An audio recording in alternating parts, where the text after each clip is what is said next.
नमस्कार छात्र एवं छात्राओं, मैं हेमराज आप सभी का ट्रिपल ई युवा कैंपस के डिजिटल प्लेटफॉर्म में हार्दिक स्वागत करता हूं। छात्र एवं छात्राओं, अपन पढ़ेंगे भारतीय इतिहास के अंतर्गत धर्म, और इस धर्म में अपन पढ़ चुके थे बौद्ध धर्म के बारे में, और आज पढ़ेंगे अपन जैन धर्म। और इस जैन धर्म में सबसे पहले बात करते हैं अपन जैन शब्द की उत्पत्ति से लेकर के यहाँ पर जो सहयोग करता है, जो सहायतार्थ करता है तथा जैन धर्म को आगे बढ़ाने में हितार्थ पुण्य का काम करता है, उनको अपन क्या करते हैं, ऐसे शब्दावली का प्रयोग यहाँ पर आज करेंगे। सबसे पहले बात करता हूं मैं जैन शब्द संस्कृत के जीन से बना है। संस्कृत के जीन से बना है। संस्कृत के जीन से बना है। संस्कृत के जीन से बना है। संस्कृत के जीन से बना है जिसका अर्थ जीतना होता है। जिसका अर्थ क्या होता है? जीतना। जिसका अर्थ क्या होता है? जीतना होता है। क्या होता है? जीतना होता है। ये जो शब्द है जैन शब्द, ये संस्कृत के जीन से बना, और इस जीन शब्द का अर्थ क्या होता है? निकलता है जीतना निकलता है, यानी कि विजय होना या जीतना होता है। और इस दौरान बात करें इस जैन धर्म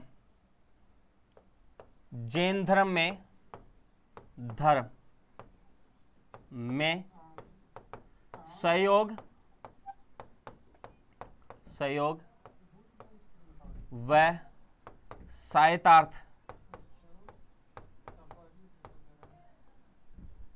लोगों को तीर्थंकर या अधिष्ठाता कहा जाता। तीर्थंकर या अधिष्ठाता कहा जाता। तीर्थंकर या उसे क्या कहा जाता है? अधिष्ठाता कहा जाता।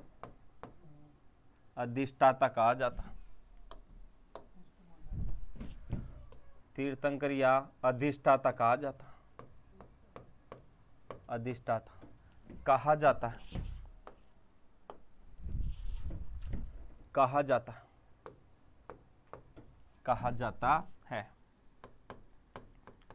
अगर आप भी उनमें से एक हो, अगर आप भी जैन धर्म के अंतर्गत सहयोग दोगे या कोई सहायता करोगे किसी भी प्रकार की, या तो धर्म को बढ़ाने से लेकर के, या उस धर्म के अंतर्गत मंदिर स्थापना से लेकर के, या उस मंदिर के अंतर्गत भगवान में के दर्शन के जो दीनहीन व्यक्ति आते हैं उनकी सहायता और सहयोग अगर करते हो, तो ऐसे व्यक्तियों को यहाँ पर या तो अधिष्ठाता कहा जाता है, या फिर यहाँ पर क्या कहा जाता है? उसे तीर्थंकर कहा जाता है। वैसे जैन ग्रंथ जो लिखे गए थे जैन धर्म के अंतर्गत, जितने भी ग्रंथ लिखे गए थे जैन धर्म में, ग्रंथों की रचना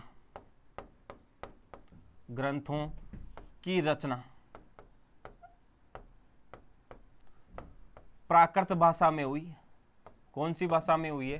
प्राकृत भाषा में हुई है या की गई है? हुई है। यानी कि यहाँ पर जो जितने भी ग्रंथ लिखे गए हैं या इन्होंने जो धर्म के अंतर्गत भाषा अपनाई गई है, वो भाषा प्राकृत भाषा थी। इस दौरान बात करें अपन जैन धर्म में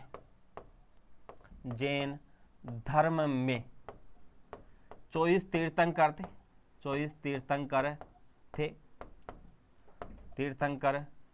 थे।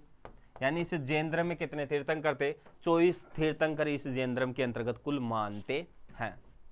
बात करूं यहां पर सबसे पहले तीर्थंकर की, और यहां पर पहला तीर्थंकर था ऋषभदेव या आदिनाथ।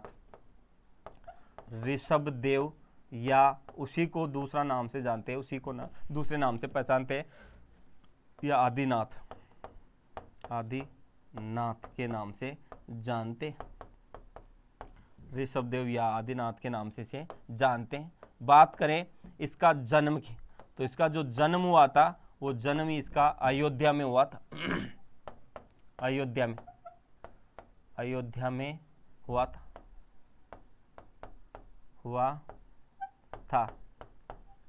कहाँ पर हुआ था इसका जन्म? अयोध्या में हुआ था। ये अयोध्या के राजा थे। ये अयोध्या के क्या थे?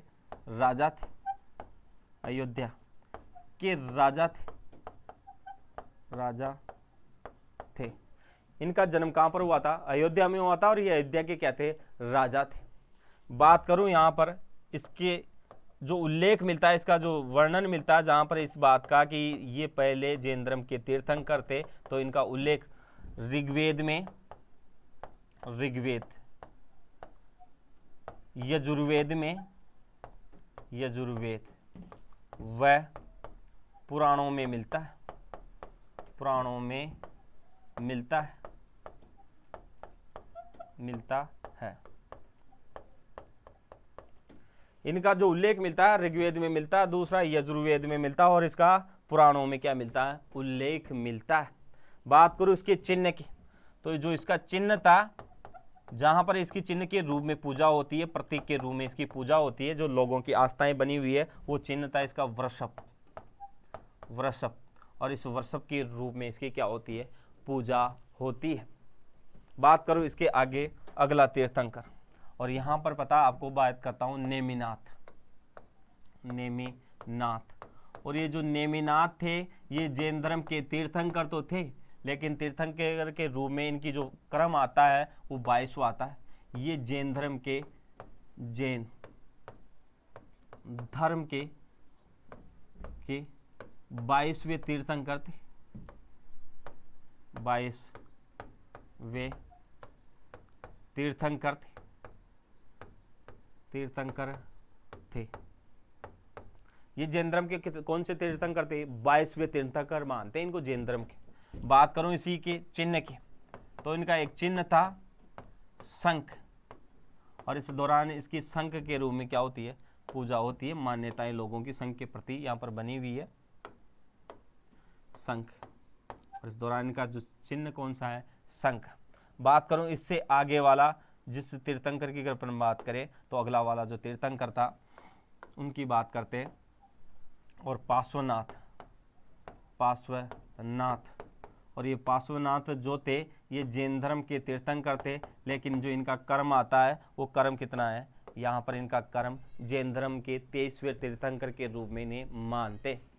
ये जैन धर्म के, जैन धर्म के 23वें तीर्थंकर थे, 23वें तीर्थंकर थे, तीर्थंकर थे।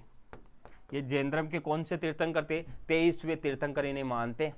बात करूं इनके चिन्ह की, तो इनका एक चिन्ह था, और चिन्ह के रूप में जो इनकी पूजा होती है, सांप के रूप में होती है इनकी, सांप के रूप में इनकी पूजा होती है। बात करूं इन्हें जन्म की, और इनका जो जन्म हुआ था, इनका जन्म 850 ईसा पूर्व में, 850 ईसा पूर्व में, ईसा पूर्व में वाराणसी या काशी में हुआ था। वाराणसी, ये जो वाराणसी पड़ता है ये काशी में पड़ती है, और यहाँ पर इनका जन्म हुआ था, काशी में हुआ था, हुआ था। यानी कि इनका जन्म कहाँ पर हुआ? वाराणसी या काशी में इनका जन्म हुआ था। 850 ईसा पूर्व के अंतर्गत इनका जन्म मानते। वैसे इनका जन्म तो देखा जाए तो महावीर स्वामी से 250 वर्ष पूर्व 8वीं सदी में इनका जन्म मानते हैं। और इस दौरान आपको पता महावीर स्वामी का जो जन्म हुआ था 599 ईसा पूर्व में हुआ था। बात करूं इसी में मैं आगे चिन्ह की, और चिन्ह की बात अपन कर चुके हैं। वैसे बात करता हूं इसी के आगे में पिता का नाम की, और इनका जो पिताजी का नाम था, पिताजी का नाम अश्वसेन थे, अश्वसेन। बात करूं इनकी माता का नाम, तो इनकी माता जो थी, और इनकी माता का नाम था वामा, वामा नाम था इनकी माता का नाम। बात करूं इसके आगे की जीवन परिचय की, तो इनकी जो पत्नी थी, इनका जो विवाह हुआ था, वो विवाह इनका कुशल स्थल की राजकन्या, कुशल स्थल की राजकन्या, की राजकन्या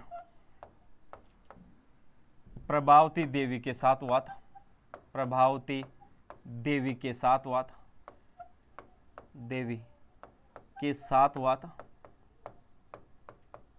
साथ हुआ था। हुआ था। यानी इनका जो विवाह हुआ था वो कुशल स्थल की एक राजकन्या थी प्रभावती देवी, उस प्रभावती देवी के साथ इनका पार्श्वनाथ का क्या हुआ था, विवाह हुआ था। अब जब इस दौरान इन्होंने उसी समय कुछ समय बाद में ही क्या हुआ, लगभग 30 वर्ष की आयु में 30 वर्ष की आयु में गृह त्याग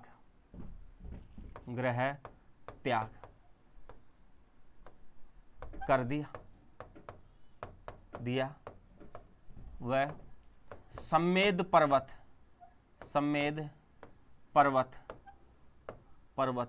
झारखंड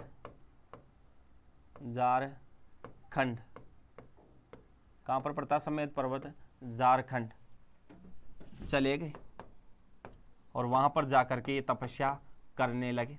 और इस दौरान मानते हैं कि जहाँ पर ये सम्मेद पर्वत झारखंड गए वहाँ पर जाकर ये भगवान की भक्ति आराधना करने लगे और लगभग 83 दिन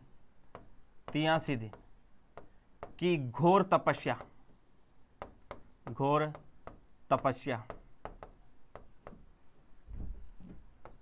के दौरान इन्हें कैवल्य ज्ञान प्राप्त हुआ। कौन सा ज्ञान प्राप्त हुआ, कैवल्य ज्ञान इन्हें प्राप्त हुआ। 83 दिन की घोर तपस्या की गई और इस दौरान इन्हें क्या हुआ, कैवल्य ज्ञान प्राप्त हो गया था। इसी के बाद में अगर बात करें, कैवल्य ज्ञान प्राप्त होने के दौरान इन्होंने चातुर्याम धर्म का प्रतिपादन कर दिया। इन्होंने चातुर्याम धर्म का प्रतिपादन कर दिया। यानी इन्होंने इस धर्म के अंतर्गत, जैन धर्म के अंतर्गत 4 नियम बता दिए गए। इनमें से 4 नियम कौन कौन से थे, देखो बात करते हैं। सबसे पहले पहला जो नियम था इसी के अंतर्गत अहिंसा था और अहिंसा इन्होंने इसमें चातुर्याम में बताया गया। दूसरी बात करूं मैं,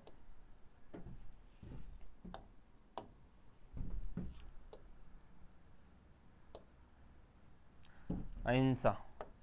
दूसरी बात करूं मैं सत्य। तीसरी बात करूं मैं अस्त्य और चौथी बात करूं अपरिग्रह। ये 4 नियम इन्होंने इस चातुर्याम धर्म के अंतर्गत बताया गया। और इस दौरान मानते हैं कि जो अहिंसा के अंतर्गत व्यक्ति को मन, वचन और कर्म से दूसरे के प्रति द्वेष की भावना नहीं रखनी चाहिए। ये द्वेष की भावना ही अहिंसा कहलाती। दूसरी बात करूं मैं सत्य की, और यहाँ पर सत्य के अंतर्गत इंसान को जीवन में कभी भी असत्य नहीं बोलना चाहिए, हमेशा सत्य का सहारा लेना चाहिए। बात करो असत्य, यानी कि चोरी नहीं करनी चाहिए। और इस दौरान बात करूं अपरिग्रह, यानी कि धन का संग्रह नहीं करना चाहिए। जितनी अपने को आवश्यकता है उतना धन अर्जन करना चाहिए। इससे ज़्यादा अगर धन अर्जन करते हो तो आपको यहाँ पर जो समाज में जो पददलित व्यक्ति है, जो दीनहीन गरीब व्यक्ति है, असहाय व्यक्ति है, उनकी सहायतार्थ आपको उनको उस धन को खर्च करना चाहिए। ये मान्यताएं जैन धर्म के अंतर्गत मानी जाती है। और इस दौरान इस पर जो बल दिया गया वो पार्श्वनाथ के द्वारा दिया गया था। बात करूं इसी के अंतर्गत चातुर्याम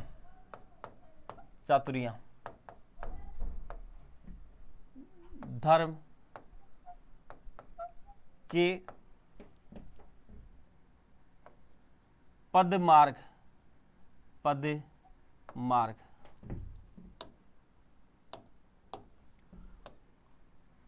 चातुर्याम धर्म के पद मार्ग पर चलने वाले अनुयायियों को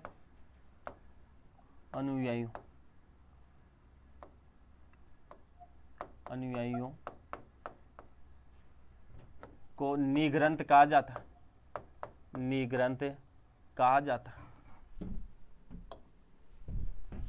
क्या कहा जाता है, निग्रंथ कहा जाता है। निग्रंथ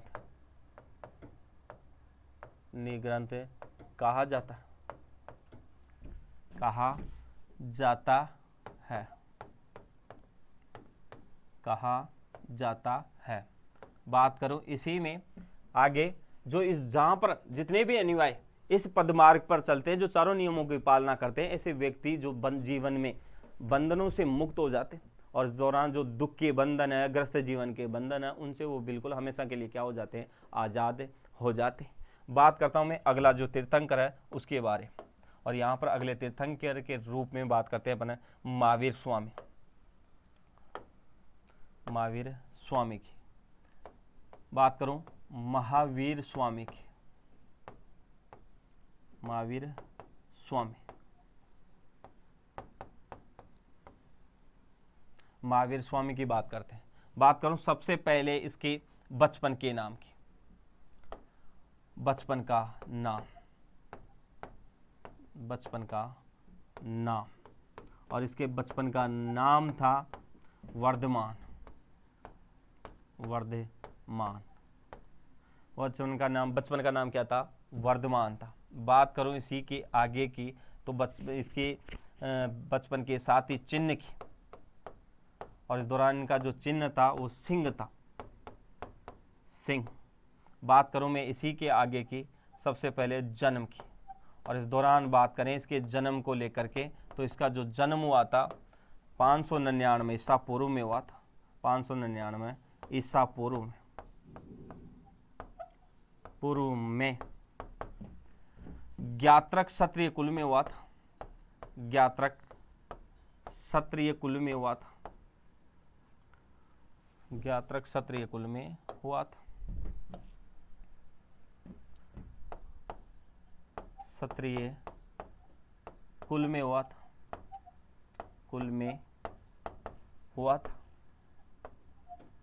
हुआ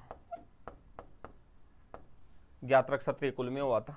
और इस दौरान कुंडलग्राम, कुंडलग्राम में हुआ। अगर स्थान की बात करें तो कुंडलग्राम में इनका क्या हुआ था, जन्म हुआ था। बात करूं इसी के आगे,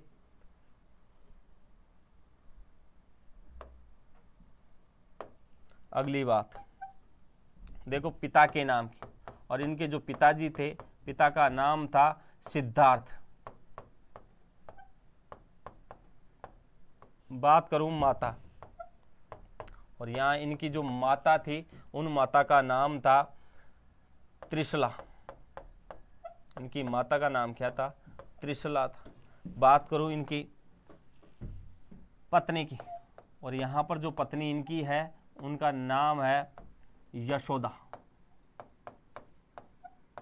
यशोदा। और ये यशोदा जो थी लिच्छवी नरेश, लिच्छवी नरेश चेटक की बहन थी, चेटक की बहन थी, बहन थी। उनकी ये क्या है, बहन थी। और इस दौरान इस यशोदा का विवाह किससे हुआ, महावीर स्वामी से हुआ था। बात करूं इसी के बाद में शिष्यों की, बात करूं किसकी, शिष्य। और इस दौरान जो इनके शिष्यों का जो कर्म है, लगभग जो छठे कर्म पे रखा गया, और इस दौरान 5वें कर्म पर इनकी पत्नी है। और इस दौरान जो शिष्य थे, एक शिष्य का नाम था अणोजा, अणोजा। दूसरी बात करूं मखली गोसाल, मखली गोसाल, ये इनके क्या थे, शिष्य थे। मखली गोसाल ये इनके क्या थे, शिष्य थे। बात करूं इसी के आगे, इस दौरान लगभग 30 वर्ष की आयु में, ये 30 वर्ष की आयु में, वर्ष की आयु में अपने बड़े भाई, अपने बड़े भाई नंदीवर्धन से, नंदीवर्धन से अनुमति लेकर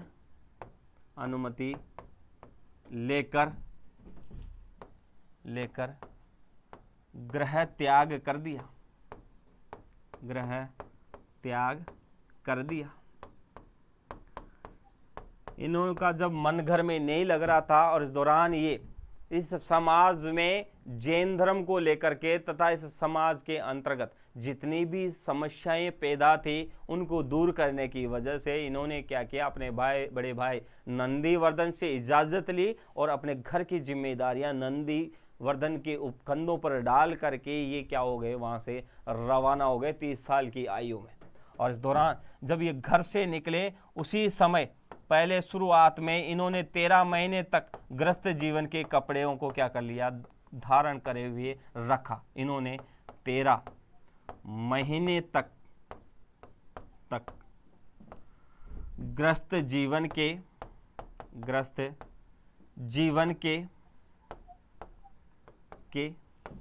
वस्त्र धारण रखे।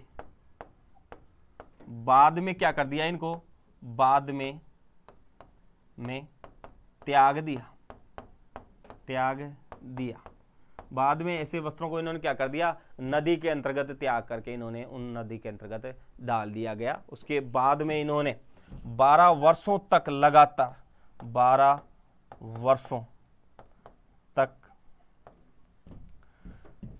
जंबिये ग्राम,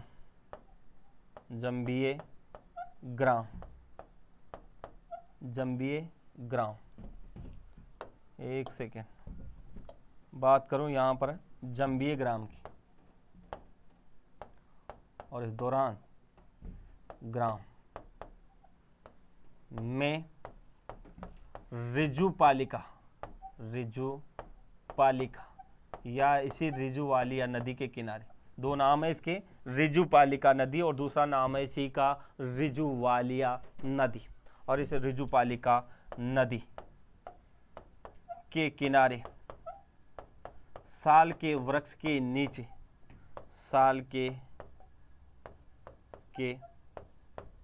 वृक्ष के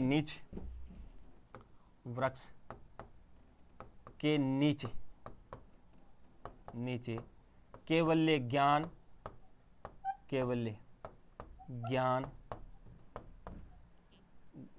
प्राप्त किया या ग्रहण किया। उसी वृक्ष के नीचे बैठकर 12 साल तक इन्होंने तपस्या की और उसी वृक्ष के नीचे रिजुपालिका नदी के किनारे इन्हें क्या हो गया, कैवल्य ज्ञान ग्रहण हो गया। और इस दौरान ये ज्ञान ग्रहण होने के बाद में इन्हें ज्ञान ग्रहण होने के बाद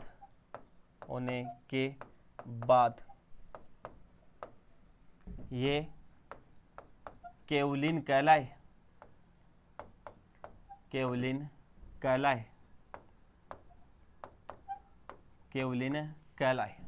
तथा योग्यतम होने के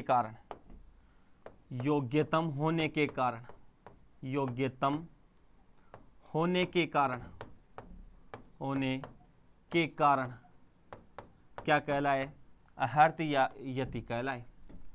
अहर्त या यति कहलाए।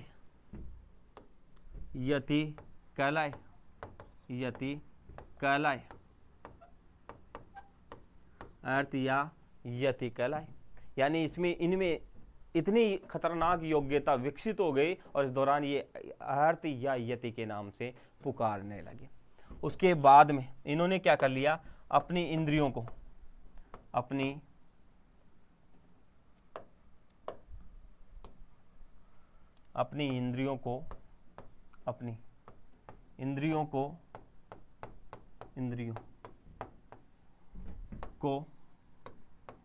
जीतने के कारण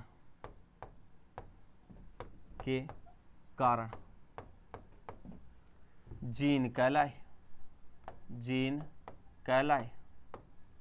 जब इन्होंने अपनी इंद्रियों को ही जीत लिया, वश में कर लिया, इस कारण ये क्या कहलाए, जीन कहलाए। और इस दौरान ये वर्धमान जीन के नाम से जाने लगे। उसी समय बात करूं इसके आगे, इस दौरान ये महावीर स्वामी जो जैन धर्म के धर्म के वास्तविक संस्थापक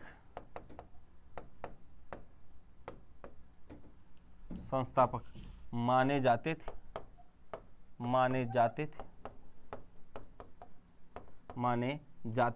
और इस दौरान जैन धर्म के जो लोग हैं वो इन्हें ही जैन धर्म के वास्तविक संस्थापक मानते हैं। और इसी समय में बात करूं, इस दौरान जैन धर्म में इसके निर्वाण या मोक्ष को लेकर के, और इस समय जो इनका निर्वाण और जो मोक्ष हुआ था,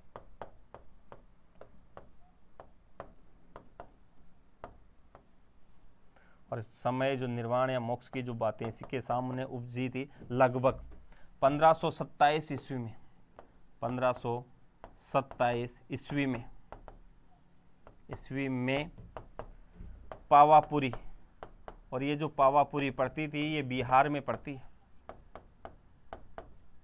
पावापुरी में लगातार 72 वर्ष की उम्र में 72 वर्ष की उम्र में प्रवचन व उपवास के कारण प्राण त्याग दी।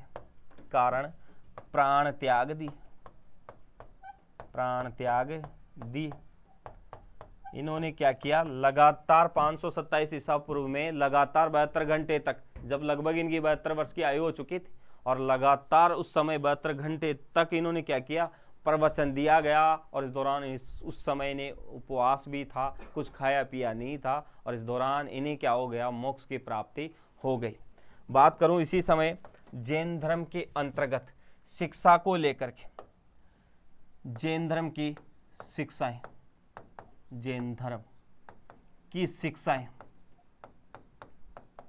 शिक्षाएं, और इस दौरान जो जैन धर्म की शिक्षाओं की जो जानकारी मिलती है, और इस दौरान जैन धर्म के अंतर्गत जैन धर्म की शिक्षाओं की जो जानकारी है, शिक्षाओं की जानकारी आगम साहित्य से मिलती है। जानकारी किससे मिलती है, आगम साहित्य से मिलती है। आगम साहित्य, एक साहित्य है जिसका नाम है आगम साहित्य, और उस आगम साहित्य से इसकी क्या मिलती है, आगम साहित्य से मिलती है।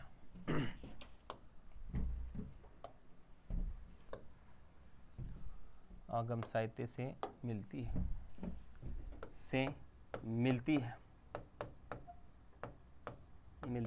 है। उसी समय बात करूं मैं, इसके अंतर्गत महावीर स्वामी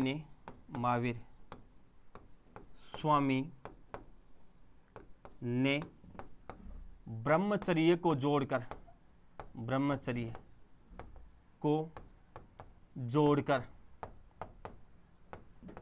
पंच महाव्रत का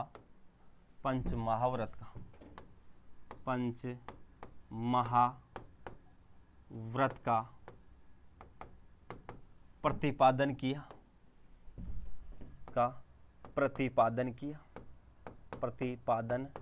किया।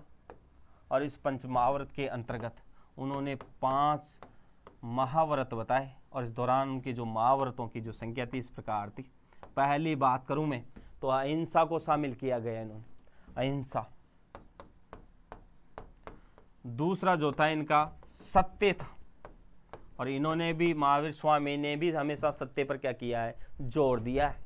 बात करूं इसी के आगे तीसरी बात, असत्य, यानी कि इन्होंने भी ये कहा कि चोरी नहीं करनी चाहिए। इस दौरान अपरिग्रह, यानी कि इन्होंने भी ये बात कही है कि इंसान को आवश्यकता से ज़्यादा धन का संग्रह नहीं करना चाहिए।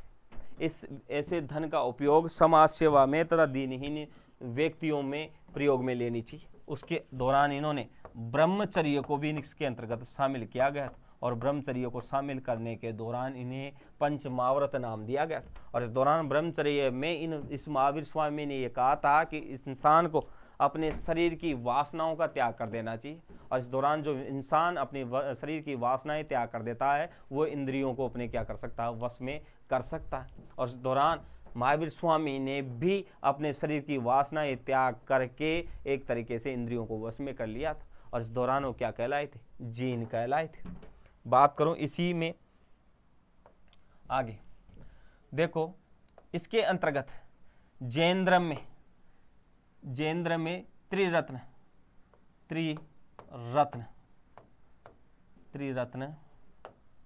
दर्शाए गए। त्रिरत्न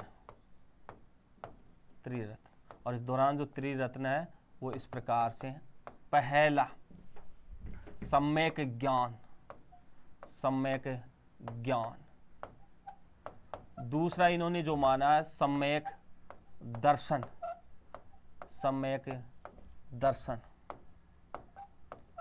और तीसरा जो इन्होंने इसके अंतर्गत माना है सम्यक चरित्र माना। सम्यक चरित्र अर्थात सम्यक ज्ञान के अंतर्गत इन्होंने जो त्रिरत्न बताए गए हैं इस जैन धर्म के अंतर्गत, सम्यक ज्ञान के अंतर्गत जिसको ज्ञान ग्रहण हो जाता है, पूर्ण ज्ञान उसके अंतर्गत विकसित हो जाता है। इस दौरान वो सत्य और असत्य का भेद समझ लेता और इसे सम्यक ज्ञान के अंतर्गत बताया गया। दूसरा है सम्यक दर्शन। इस जैन धर्म में महावीर स्वामी के जितने भी प्रवचन है और जैन धर्म के जितने भी दर्शन बताए गए हैं वो इसके अंतर्गत, और ऐसे प्रवचनों और जैन धर्म के दर्शनों को सत्य मान करके उन्हें अपनाना चाहिए, उसके प्रति विडंबनाएं पैदा नहीं करनी चाहिए। दूसरा है सम्यक चरित्र, जो कुछ भी आपने मान लिया तथा ऐसे माने हुए ज्ञान को ही आप क्या कर सकते हो, सम्यक चरित्र कह सकते हो। इसी के साथ ये जैन धर्म समाप्त हुआ और मैं आपसे लेता हूँ विदा।